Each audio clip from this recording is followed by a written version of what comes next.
Hello friends, welcome to unpopular opinions. आज हमारे साथ है विभूति पांडे, जो 2025 के जनवरी यूजीसी नेट के एग्ज़ाम में 262 नंबर के साथ ऑल इंडिया रैंक 3 हासिल किया। तो आज हम जानेंगे विभूति से सटीक रणनीति, जिससे जो भी छात्र नेट जेआरएफ का प्रिपरेशन कर रहे हैं उनको आसानी मिले।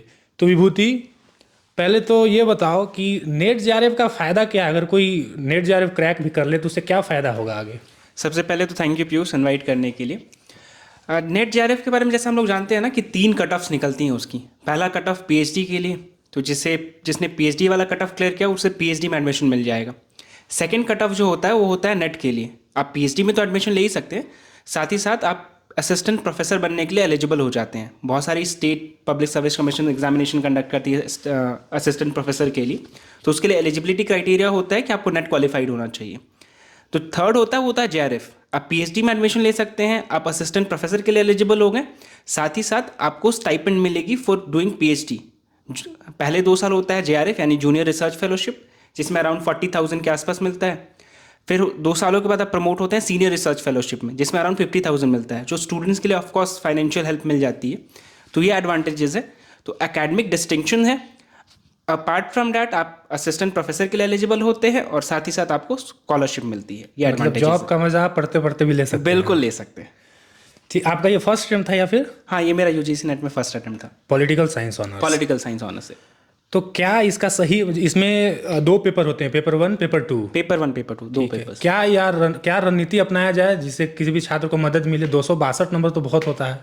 हाँ, 262 होते हैं बहुत, बट ऐसा नहीं है कि अचीव नहीं किया जा सकता, अचीवेबल है। अगर स्ट्रैटेजिक वे में तैयारी की जाए ना तो काफ़ी आसानी से जेआरएफ क्लियर हो सकता है। हाँ, अगेन कंसिस्टेंट रहना पड़ेगा, थोड़ा डिसिप्लिन रहना पड़ेगा। हम लोग डिस्कस करते हैं स्ट्रैटेजी को, पहले पेपर 1 डिस्कस कर लेते हैं।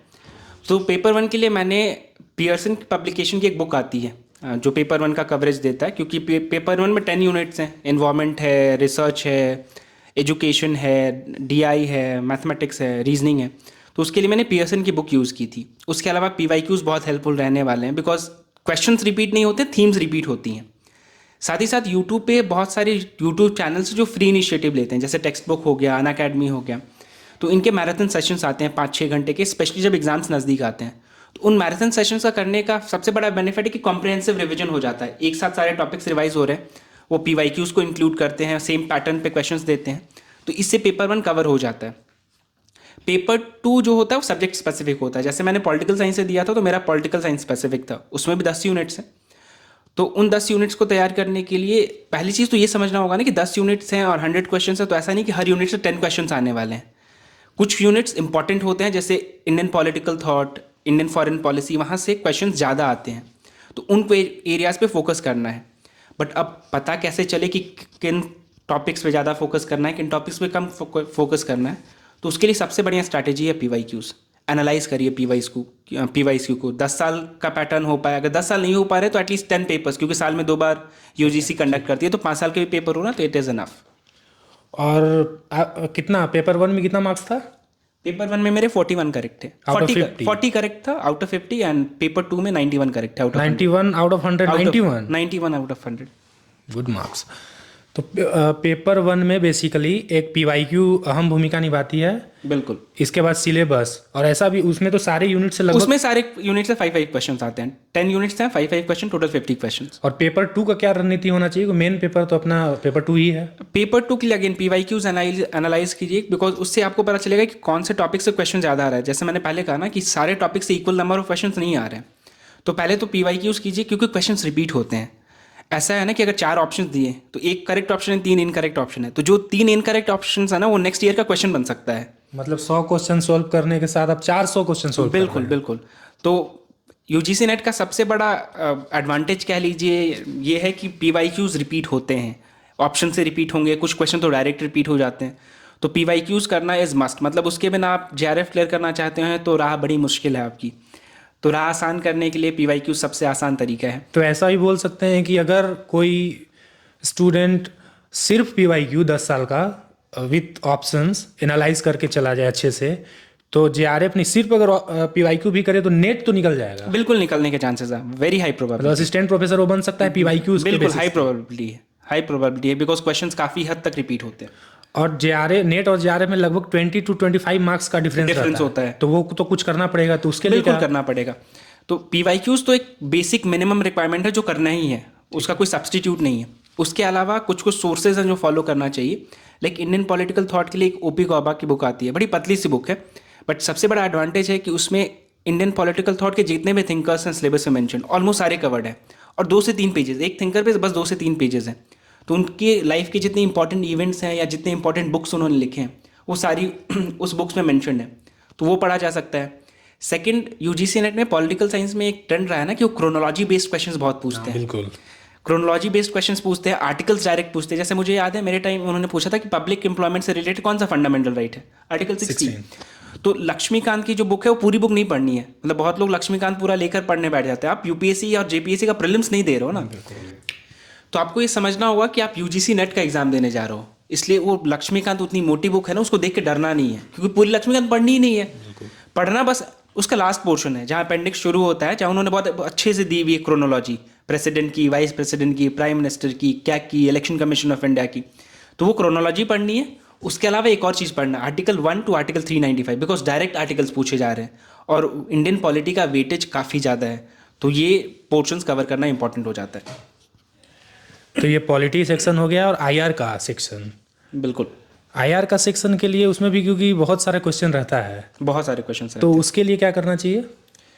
आईआर का सेक्शन 2 पोर्शंस में डिवाइडेड है, static plus current affairs. Because बहुत बार ऐसा होता है ना कि करंट अफेयर्स ओरिएंटेड क्वेश्चंस होते हैं। जैसे मुझे अपने टाइम याद है, उन्होंने एक क्वेश्चन पूछा था कि जो इटालियन प्राइम मिनिस्टर है मेलोनी, उनकी पॉलिटिकल पार्टी का क्या नाम है। अभी किसी स्टैंडर्ड बुक में मिलने वाला नहीं है until unless you are covering the current affairs.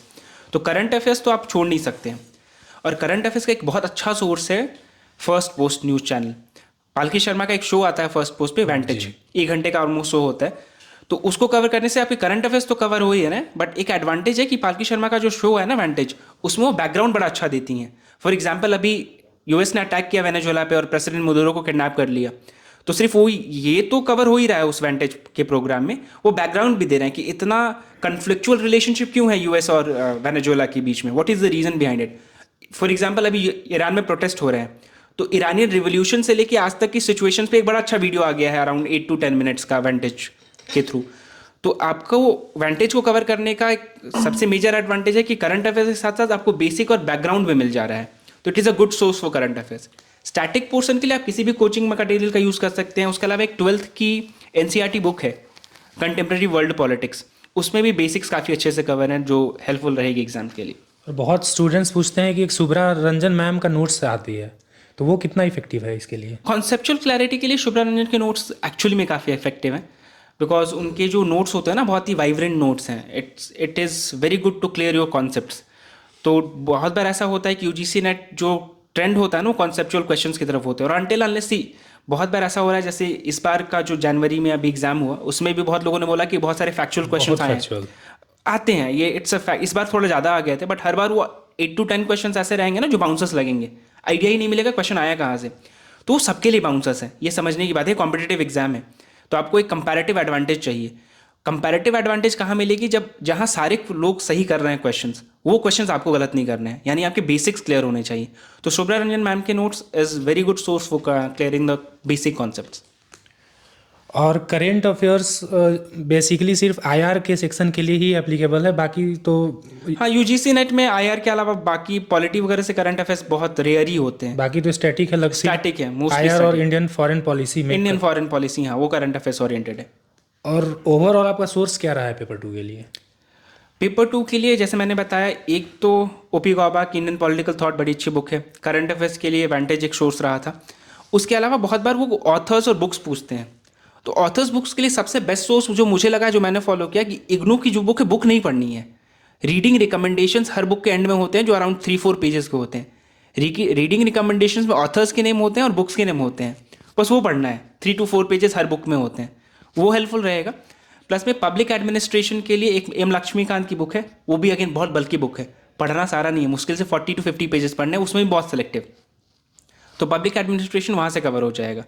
And IR के लिए शुभ्रा रंजन के नोट जैसे आपने खुद बताया, it's a very good source जिसको यूज़ किया जा सकता है, तो ये सोर्सेज से काम हो जाएगा। तो मतलब यूजीसी नेट के एग्ज़ाम में जो PYQs है वो काफ़ी इफ़ेक्टिव है। मतलब जैसा इन्होंने बताया कि PYQ के बेसिस पे आप असिस्टेंट प्रोफेसर के लिए एलिजिबल हो सकते हो, आपका नेट का एग्ज़ाम निकल सकता है। लेकिन नेट के एग्ज़ाम से JRF के एग्ज़ाम तक जाने में जो 20 to 25 मार्क्स का डिफरेंस होता है, वो करने के लिए आपको सिर्फ स्टैटिक पोर्शन पे ध्यान ना देते हुए टोटल ओवरऑल स्टैटिक प्लस जो कॉन्सेप्चुअल क्वेश्चन है वो सारे अगर आप ध्यान दोगे तो ही आपका JRF निकल जाएगा। क्योंकि कट ऑफ देखा जाए तो इस बार पिछले एग्ज़ाम में 244 मार्क्स गया था पॉलिटिकल साइंस में, जो कि अपने आप में बहुत ज़्यादा है, लगभग सबसे ज़्यादा है बाकी सब्जेक्ट्स के कंपैरेटिवली पॉलिटिकल साइंस में सबसे ज़्यादा है। तो उसके लिए आपको ये करना पड़ेगा। तो लास्ट मैसेज एस्पिरेंट के लिए जो तैयारी कर रहे हैं नेक्स्ट। पॉलिटिकल साइंस बहुत कॉम्पिटिटिव है, जैसे तुमने खुद बताया ना 244 कट ऑफ 244। बट कुछ पंक्तियाँ मुझे याद आती हैं कि रख हौसला वो मंजर भी आएगा, प्यासे के पास चल के खुद समंदर भी आएगा, यूँ थक कर ना हार ए मंजिल के मुसाफिर, मंजिल भी मिलेगी और मिलने का मज़ा भी आएगा। वाह। तो मुश्किल है लेकिन इम्पॉसिबल नहीं है अगर कंसिस्टेंट रहे। जैसे अभी इसके बाद जून का अटेम्प्ट आना है, 5 महीने हैं तो आपको लग रहा हो बहुत समय है नहीं उतना समय आपके पास। तो कंसिस्टेंट रहना बहुत इंपॉर्टेंट है। अभी अगर आप थोड़ा थोड़ा करके पढ़ना शुरू करते हैं और जब एग्ज़ाम नज़दीक आते हैं थोड़ा एक्स्ट्रा एफर्ट देते हैं तो डूएबल है। बिकॉज अगर PYQ आपने कर लिया तो हम लोगों ने अभी डिस्कस किया ना कि असिस्टेंट प्रोफेसर के लिए तो आप ऐसे ही एलिजिबल हो जाओगे PYQ के थ्रू। थोड़ा एक्स्ट्रा एफर्ट देना है वो JRF के लिए, और मॉनेटरी सम भी तो मिल रहा है 50,000 भाई, तो 50,000 के लिए एक्स्ट्रा एफर्ट तो बनता है। तो भाई बहुत अच्छा अपॉर्चुनिटी है, नेट JRF क्रैक करो। बहुत मतलब कॉम्पिटिटिव है लेकिन आप ये कर सकते हो। तो ये करने के बाद आपको अच्छा खासा पैसे मिलेंगे जिसमें आप PhD को परस्यू कर सकते हो, आपको असिस्टेंट प्रोफेसर बन सकते हो लेवल 10, और लगभग 6,000 ग्रेड पे का जॉब है, बहुत ही अच्छा जॉब है। तो इसके लिए आप अच्छे से तैयारी करो।